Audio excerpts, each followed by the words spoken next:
Hi, this is Kevin Stankiewicz welcoming you back to the MAGA Arizona Agenda 2027 podcast. Today I'm here with Representative Biasiucci. Well done. And, Tough one. Just like your last name. Stankiewicz. Yes. I know, I get it. And we're here to talk about how we can make Arizona great again. Absolutely. Well, thanks for being here. Appreciate it.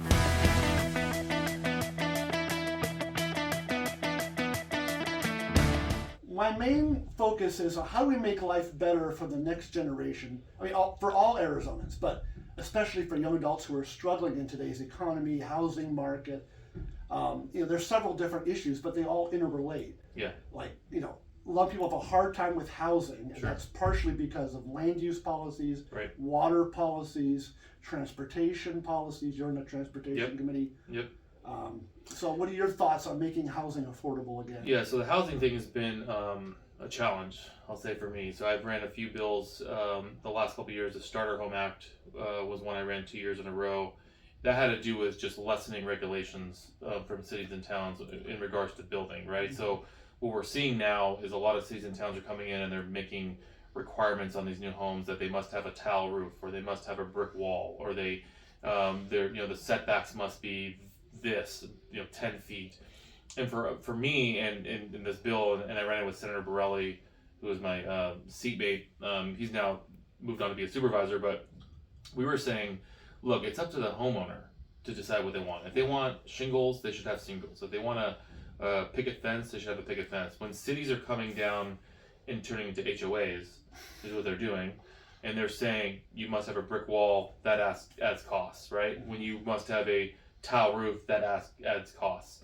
And so our whole thing was like, let the homeowner decide. If you want to deal with things with safety, then that's one thing, right? But when you're talking about aesthetics, it's going too far, and you're causing homes to go from the old $250,000, whatever, $200,000 range to $400,000 or $500,000, which we're seeing now. Yes. And it's a big problem we're seeing in my district. My hometown of Lake Havasu City, for example, you can't find a home for less than $450,000, $500,000 in a small town, right? It's not affordable anymore. No.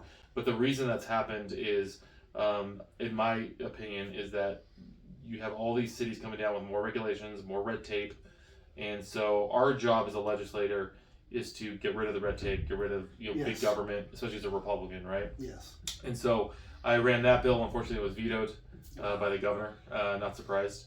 I did get a bill across the finish line, which was and signed by the governor, which should help relieve some pain, and that's a bill that would allow you, if you have a commercial building that is not in use. Mm-hmm. So let's say it's a strip mall that 20% is in use, the rest is falling apart.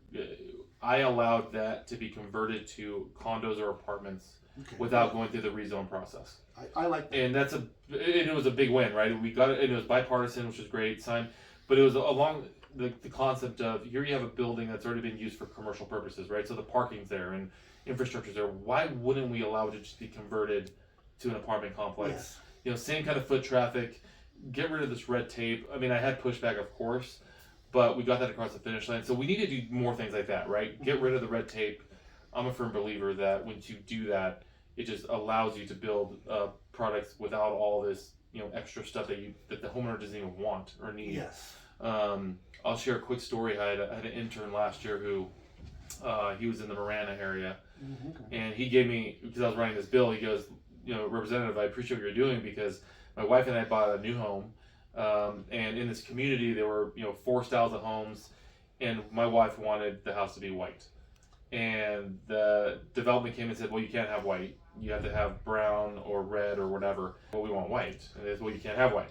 Okay, well then we have the red one. Okay, great, that's an extra $10,000, right? So, and they were so angry because well, we don't even want that color. Yeah. You're mandating us to have this color, and so I think we've kind of lost our way in that aspect of turning, like I said, cities turning into HOAs, and I have no problem if you want to be in an HOA, but that should be the choice of the home buyer, not a city. They should be turning into. Well, in between them is the developer. So is the developer get to pick, and then the homeowner gets to pick within the developer. Yeah. Right. And so, but you're correct. But unfortunately, a lot of times this is coming down from the top down, from right? The city, yeah. Or the county. Or the county.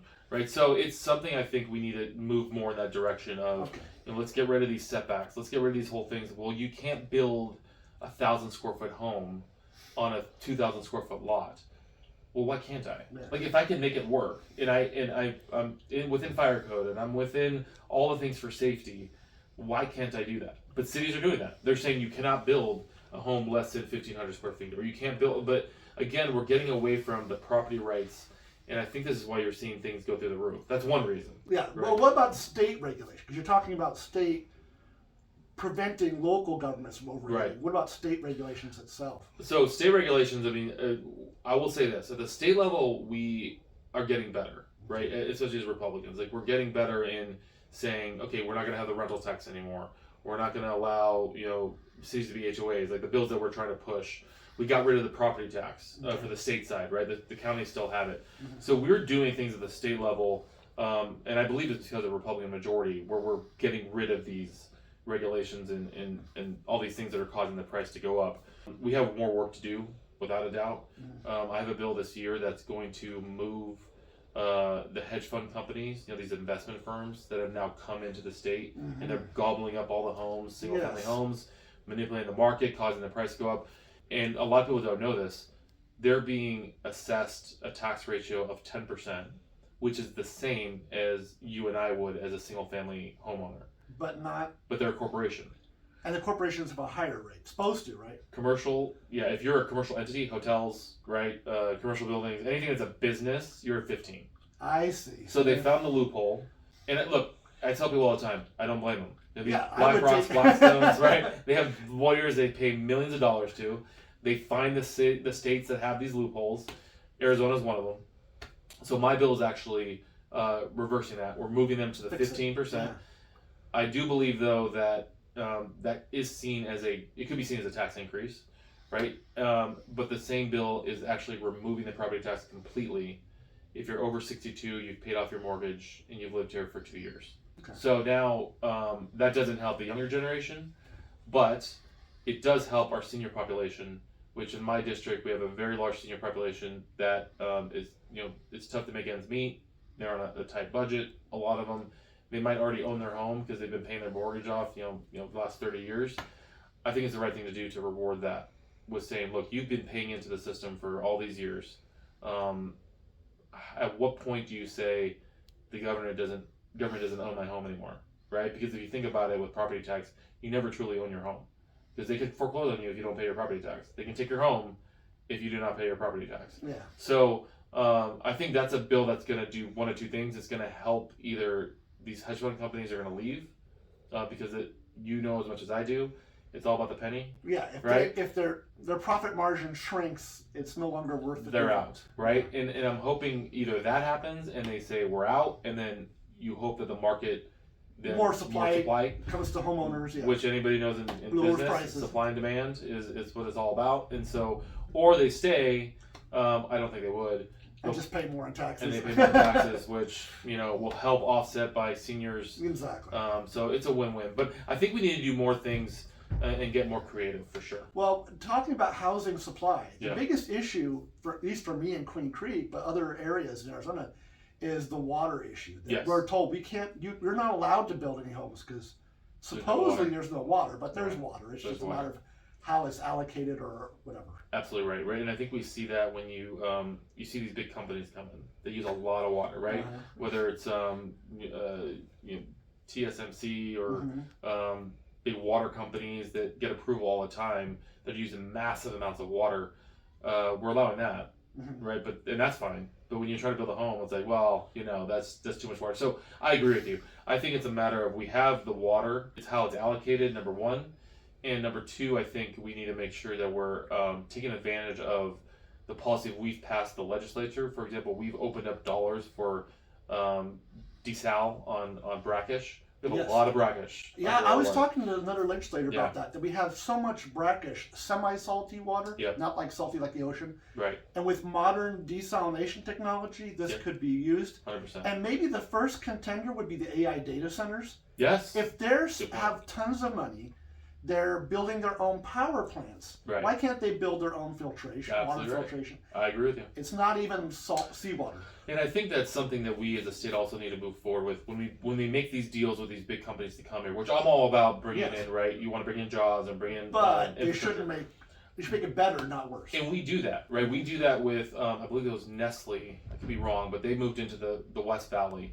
But we required them to have a water system that reused whatever they were using, right? So they were required to put that in. We said, look, you want this deal?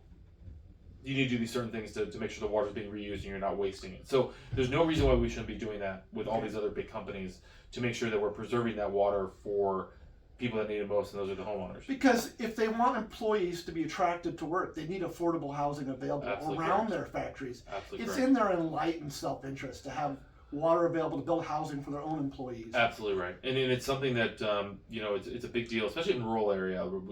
When you have areas that the housing is out of control, they either obviously leave, or you're forcing them to drive, from other cities just to come to town because the housing's affordable. And then it makes the next town further out too expensive for the residents who live there. 100%. And then they're commuting in an hour. Absolutely right. Yeah. I agree with you on the aspect of the water's there. We just have to be smarter with it, and we have to make sure that we do things to put us in a better position when it comes to big companies coming in and do what we need to do. So we have to be smarter with that. And we already kind of mentioned it related as power, electric power, also gas, oil, all that. Yeah, and I mean power, and I'll give you another great story. We went to Germany on a legislative trip because we have a lot of trade with Germany, and they have a lot of footprint in Arizona. Yeah, a lot of people don't know that. And it was funny. We met with their government officials, and I asked them in the meeting. I said, "What is your number one issue right now for Germany as a country?" They said, "Energy. Energy costs up through the roof, right?" Yes. I said, "Why does that happen? Tell me what happened." And so in the room I have the far left liberals, and then I have the conservatives in the same room, right? Okay. And so the conservatives come out immediately, and they say, "Well, it's because under, I think it was Merkel." Merkel, yes. Yeah, we banned all our nuclear power plants. They turned them all off. All off. I right. think they actually destroyed them. Done. Correct. You're absolutely right. And I look at them, I'm like, why would you do that? And then they became completely reliant on Putin, Russia's natural gas. And then what goes down? down? And when Trump warned them, they laughed at him, didn't listen. That's right. And then what happened? The pipeline goes down, right? That gets blown up. So now they're dependent on all renewables, right? Solar, wind is like not 100%. Not 100%. They're using coal again. Their You're own domestic coal, which has right. shot their emissions higher Correct. than when they were using gas and nuclear. Correct. So their environmentalists made the carbon emissions higher. Absolutely right. Because of why? In my opinion, like you say nuclear and you think dirty, and we all know this. Yes. We have one of the biggest nuclear plants in Palo Verde, extremely clean, extremely efficient. California literally buys energy from Palo Verde to go to, because they're obviously short on energy. Well, they closed one of their nuclear power, and they're threatening to close the other one. Correct. Right. So I go back and I said to these officials, I said, look, why didn't you keep it and just diversify? I mean, you could. I'm not saying you can't have wind or solar, but you need to have all of them. You need to have natural gas and coal and all these things to have all these sources. Right. Exactly. Reliable baseload. Because anybody that does research knows wind is horrible at producing energy. I mean, it's very unreliable. Very unreliable, right? And it just doesn't produce not even close to nuclear. I mean, not even close. So I think my message to other elected officials in this country is do not go down the path of Germany. Like, Germany is what not to do. This is an example of what not to do. This is the example of what happens when you go too far left, right? And you allow them to take over and just completely ruin your energy sector. And so I'm hoping that we as a state, we've done a good job in Arizona. I mean, our prices have gone up, obviously, recently, which we need to handle that. But I think we need to make sure we never go down the path of banning or shutting down. I mean, they even did with a coal plant up north. The Navajo. With the Navajo, right? And there's, like I said, there's clean ways to do it. It's not 1950 anymore. Like we know what we need to do to keep things clean and make energy in a clean way and do it the right way. So I just had to make sure we never turn into this, far left green dystopia deal. There you go. So hopefully we stay on that path. Just real quick on that, I know one of the big issues is Newsom's over-regulating and taxing the oil industry to the point where they're shutting down refineries. Correct. And we get some of our fuel from California, some from Texas. Yeah. And that's a big issue here. Big issue. Their mistakes might hurt us. 100%. And this is why we have to figure out new ways to get energy here. We are starting a new pipeline from Texas for natural gas, because right now that even comes from California. It actually, the pipe goes through my district on the I-40 at the Arizona-California border. So I see it when I drive by there. But I agree with you. I think we need to move, in my opinion, we need to move away from California as much as possible. We need to get other sources. And I like Absolutely. Texas, but I don't want to be 100% reliant on Texas. Agreed. And I don't want to be 100% on lines or pipelines going through New Mexico. Also agree. Right. Not 100%. Okay. 100% agree with Maybe you. some lines from Utah, from like We do have Montana, North Dakota, Alberta, even, wherever. Yeah, Utah's a very big. I mean, they have an option. We have an option to tap into there. I mean, obviously it's not cheap, but in my opinion, I think you have to make sure you have ways to provide energy when other states are going the way like California is going. And until California brings in a new governor that's going to be a Republican and stop the nonsense, I agree with you. I think we have to figure out other ways to diversify our sources. 100% agree with and you. work with Nevada, because they have I think they're even more dependent on California. Yeah, they are. Hence why their gas is $1 more a gallon than it is in Arizona. So I agree with you. Let's switch to transportation. Sure. An area that you and I both know well. Yeah. What are your thoughts on Interstate 11 going through your district? So I don't know if a lot of people know that there's a lawsuit currently stopping I-11 from moving forward. This has been a battle for the last year now with the previous administration, now with ADOT as well. So what happened was they found an owl population south of Tucson in that region, and because of that owl population, we were sued by a group of environmental groups. Multiple groups that came together, and because of that, they have stopped the entire I-11 project, which is absolutely insane, right? So I did two things. I wrote a letter to the federal government, to DOT, wrote a letter to ADOT here, to the director, and said, look, you want to have this lawsuit, have at it. Like, look, I get it. Let the rest continue, right? This owl population is down south near Tucson. I-11 goes all the way to the Nevada-Arizona border, right? So you have that whole north sector, Wickenburg, Kingman, that you can continue to move forward with, and they refuse to do it.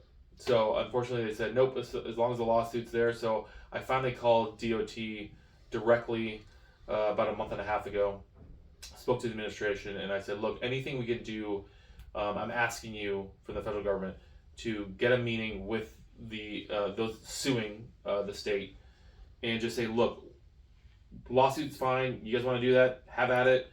We're asking you. Let's get to the table. Let's let the North move. This makes zero sense that you're holding up everything, right? Exactly. And because this is a big deal for us. I mean, this is obviously it's a huge roadway that's going to be a game changer, and for it to be held up by something in the south part, it's just, this is the part that I hate, right? I hate that common sense a lot of times does not exist in government, and this is one of those examples, right? It's just, this makes zero sense. Yes. And so I'm going to continue to push. We have a resolution coming out shortly, probably be this next week, asking for publicly for the I-11 to move forward and let the lawsuit continue down south.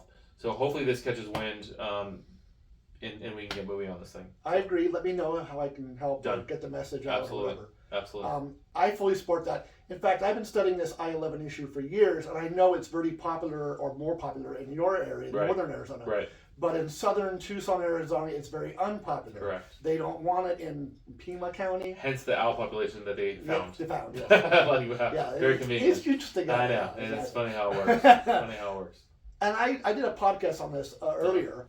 What should the state consider just canceling that whole southern section or realigning it to some other area, like further east in Arizona, southeast area, where the connection from I-10 to Mexico could be done through a more friendly, cooperative part of the state? It's not a bad idea. I think if they continue to obstruct the project, I think that is the right call, right?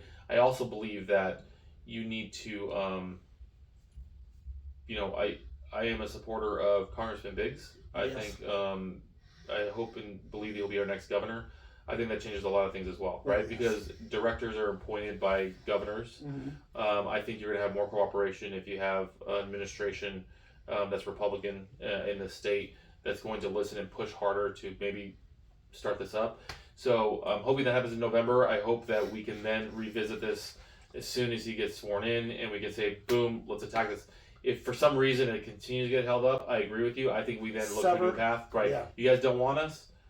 We'll go somewhere else where we're wanted. Let's redo this southern part and figure it out, because there are other ports that we can make this happen. Obviously, this is an important port, right? Like, you're going from the Tucson southern area on the border. That is a huge area coming through Phoenix and whatnot. But if there's another issue besides regulations and lawsuits with I-10 or any other new freeway project, like 24 extension, right. Or is it the 505 or the Central Arizona Parkway, more on the Queen Creek, Apache Junction area, is funding. Sure. We're told there's no money to build it. Do you have any thoughts how we can get money for that without, quote, raising taxes? Or, some people propose tolls, but a lot of people are against that. So how do we fund this, in your opinion? So it's a complicated question, yes. But I'll try to answer it the best way. So I believe that for the most part, sometimes you have very massive projects that are very expensive, but I think for the most part you have the money. The question is, do you get it allocated through the budget process? Okay. I'll give you a great example.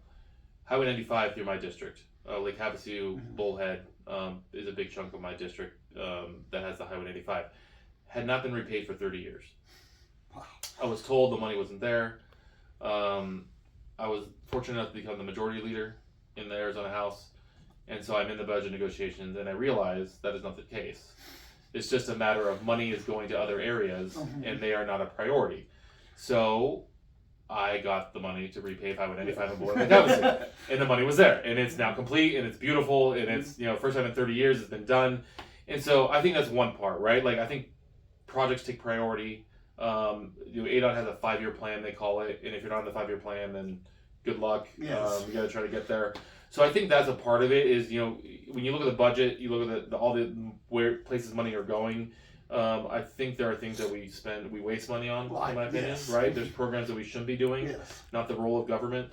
And so I think there's ways to shift money. Now, to generate revenue, I think one thing we have to do, I have a bill that's doing it, is the charging stations for electric vehicles. Oh, okay. Right? So right now, public charging stations collect a tax. There's a TBT on that. On when you charge a vehicle, you're getting charged a sales tax. That money right now goes to the general fund. Then that gets swept into who knows really anything, right? Yeah. So I have a bill that's saying percentage of that. I think 10% is what I went with. Shall go to her funding. Okay. No way around it. So that is another way to do what we were talking about, right? How do you make sure money goes to where it goes? Because in the budget process, we collect revenue, goes into the pot, and then you fight it out. This is a way to say, this is going to our roads, no matter what. And we need to do it, because when you're collecting tax revenue off electric vehicles who are using our roads, but not paying gas they're not paying gas tax. Absolutely correct. Because there's a talk about, do you raise the gas tax? Because it hasn't been raised. Do we have an electric vehicle tax, and how do you do that? And maybe your way is the best. I don't know. You don't. So they pay. So this is something. My freshman year, I changed. And I don't know if you knew this. Electric vehicles. So when you register your vehicle, you pay your car registration. There was a sweetheart deal for electric vehicles. So for a 5-year registration, for the longest time, it was $100 total, $20 a year, to register your electric vehicle in the state of Arizona. I saw that, pissed me off, and I said, why are they not paying the same as everybody else? Got some pushback, because when you do these things, like, there's unintended consequences you don't realize, right? Like, you don't realize all the trash trucks are on alternative fuel, like they're using natural gas or they're using something else, right? Yeah.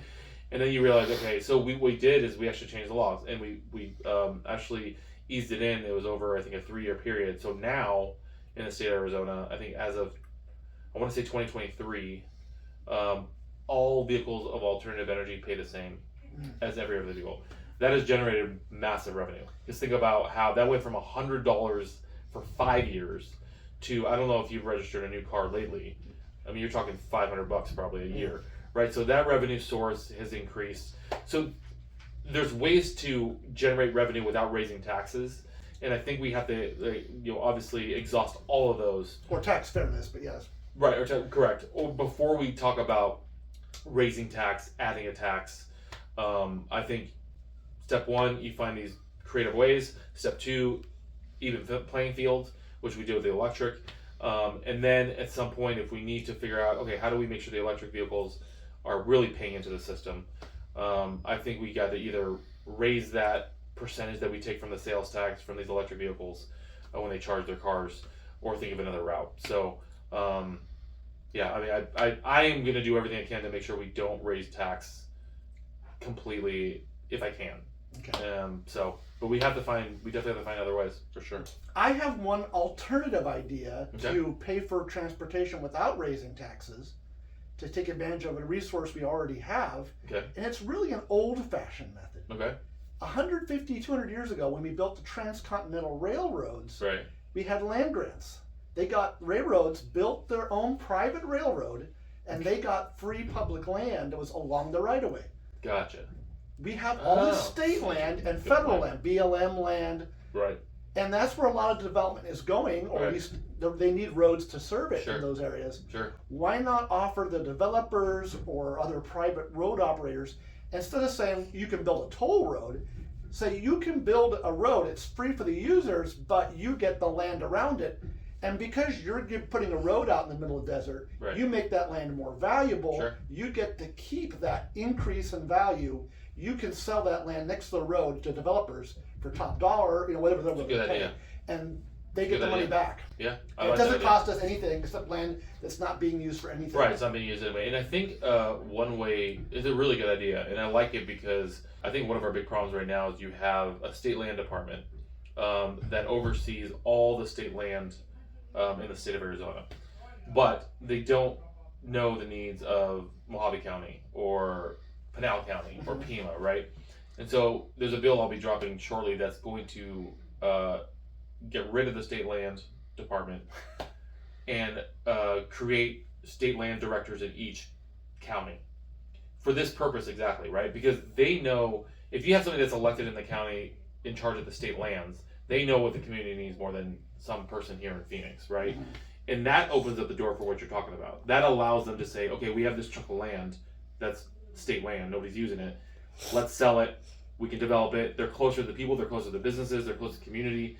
They know exactly how to do what you're talking about right there. I think that's a fantastic idea because you're Can right. we collaborate on something like 100%. that? Okay. We'd be happy to. So I think step one is we need to get these state lands in the hands of the county they're in and not from somebody. I mean, maybe the back end and like the big picture statewide stuff could be done by a state land. Sure. But most of the power should be federalized down to the counties. 100%. I'm a big believer in local control, right? Yeah, me too. They're closer to the people. And I think you're right. I mean, I think you There could should still. be some federal for just coordinating between Yeah, counties. right. I think it's a fantastic idea because you're right. I mean, you don't have to raise tax, but you know this idea. You build a road, eventually businesses will come around it. You build right? it, they will come. 100%. 100%. So I think it's a fantastic idea. 'Cause Okay. I'm not a believer. I don't like toll roads. I don't like going down that path. And so I'm always going to look for other ways to. Yeah, and this make is it a work. bringing back an old way Good idea. that made the West what it is today. That's a good point. I never even thought about that. So well done. That's why you're here. Yeah, thank you. One of the big issues with housing affordability is not just land and water materials, but also labor. There's a shortage of skilled labor. We have the universities waste way too much money and time on DEI majors that produce nothing useful, in my opinion. Right. And we don't have enough skilled tradesmen in the state or the South, well, the whole country, really. Can we change some of that university funding into trade school funding? What are your thoughts on? I think the entire time I've been here, especially in my leadership roles when I was the whip and the majority leader, I think we've cut funding to universities every year, and they get pissed at us every year. But it's just what you said. Look, I'm a product of a university. I went to University of Arizona, got my business degree, got my law degree in legal studies, and so I believe that there is a place for universities, but not everybody needs to go to university, right? Not everybody needs to go down that path. Not everybody needs to go for a degree in underwater basket weaving, right? Whatever these silly degrees that they're throwing out there just to take your money, Yes. and then you come out not having a job And debt. right? And massive debt. And so I agree with you in the aspect of we need more trade. We need more trade schools. We need more apprenticeship programs. 100%. I think I spoke with the president of GCU about this, and they do a great job. I don't know if you've ever been to their campus, but they literally have an entire warehouse of just these kids who are coming up with brand new ideas, innovating. Great. Right? And anybody can be there, and they don't charge them rent. If you ever saw that, I think it was like the big hats for sports. I think they were like big heads or whatever, developed at GCU in that warehouse, and they still make them out. Like it's insane. But that's what I'm talking about. Like a lot of kids are told you have to go to university. You to be successful, you have to do this. Do you know how much you get charged when a plumber comes to your house, or a mechanic? If you look at the starting salaries for like a skilled welder versus most of the majors, you take out the engineering and the other good majors, the STEM majors. You look at the rest of the majors, and then you don't have hardly any debt as a welder. Like you're so much better off. You're way better off. And look, I was in my district in Kingman. There's New Core Steel, where they're right outside of Kingman. Massive company. They are literally, you go in there, you feel like you're in Pittsburgh, right? You feel like you're in Pennsylvania. They're melting steel. They're using all leftover steel, so recycled steel, making it into beams, rebar. Average salary $123. That's good. $123, and they're like, look, and we train these guys, like in men and women. We don't. This is not like you don't have to go to a 4-year school. We'll train them. They have a job right away. They have 300 employees, and there's this one factory that they have in Kingman.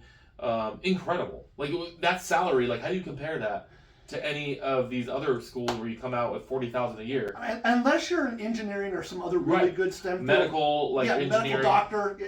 100%. That's what universities should be focused on. And I'm okay with that, right? When you have these specific programs like that, like whether it's medical, law school, like these things, you have to go to these. But a lot of these degrees are pointless. Like a degree in communication. I mean, I don't know. There's so many degrees that have I think been created just to create them and make money, and it's become a business. It creates teacher jobs and faculty and staff. You're 100% correct. So it's something that I agree with you. I think we need to put more emphasis, more money, and we've been doing it at the legislature. We've been putting more money towards the trade schools, more money towards these alternative training programs and skills. And like I said, we've been cutting university funding every year. Good. And Congratulations. And I know, like I said, I know people don't like it, but we're moving that direction where you need more skill. 100%. We need to focus the education on the needs that we have in the state. And you know what? And repurpose it. I agree, and I think a correlation I think with that too is we've also as a country moved away from producing products here. Like we've outsourced everything. We need to rebalance the whole economy. Right, and this is why I love Trump's idea of the tariffs, right? The people get mad, like, oh, you're putting tariffs. He's bringing people back. Like he's bringing these companies back to the country. And when you do that, then that opens jobs up, and then now you're going to need those trade people to come back and build the cars and the steel and all these things that he's saying and doing. That is the whole goal, because right now, the last 10, 15, 20 years, we have literally allowed China and all these other countries to steal all our manufacturing jobs, all our products, and they make it there. So we now don't have these jobs anymore. Like we don't even need really want to be dependent on China when stuff happens in these I tell people all the time. I said China is not our friend. No. Like people think, I'm telling you, this is a country that has forced organ harvesting. They have child labor. They have all these things that everybody gets mad about, and yet you buy your iPhone without asking a question, not even knowing your camera where it came from. So I think Trump is on the right track. President Trump is doing the right thing by saying we need to bring it back to this country. Let's make America great again, and he's doing it. And he's doing everything he said he was going to do. Yep. And that's why I think he's going to go down as one of the greatest presidents to ever be president of this country. And I will always support him for doing that. So what are your top priorities for this year, 2026? So my goal is to always I try to cut taxes whenever I can, right? And whenever I see something I think is unfair and unjust. So one of my bills I'll be bringing this year will be to remove the tax on groceries, on essential groceries. Yeah. I firmly believe we already don't tax people that are on SNAP or WIC. Mm-hmm. And so my argument is just because you don't qualify for SNAP or WIC, why are you being punished? Yeah, by why getting are taxed? we taxing the hard-working people who are Agreed. just barely making it? Exactly right. And these foods are supposed to be the essentials, right, to Yeah. survive. This is why we provide it. So I'll be putting that on her desk this year. I have a lot of co-sponsors, bipartisan. We'll see how she reacts. And then the other one where I'm cutting has to do with the housing situation I talked about with the Blackstone, BlackRocks. And so by moving that percentage up and getting rid of it for the seniors, that's going to be a huge win. So those are really like two major bills that I'll be running this year. But anything, like I said, that's going to less government, lower taxes, I'm going to be a big fan of, and those are obviously going to be two of my major priorities this next session. So Good, okay. excited to run those. We'll see what happens. Thank you for watching the MAGA Arizona Agenda 2027 podcast, our interview with Representative Biasiucci. This is Kevin Stankiewicz. Thank you for watching. And please like and subscribe for future episodes. We'll see you in the next episode. There you go. Thank you. Appreciate it.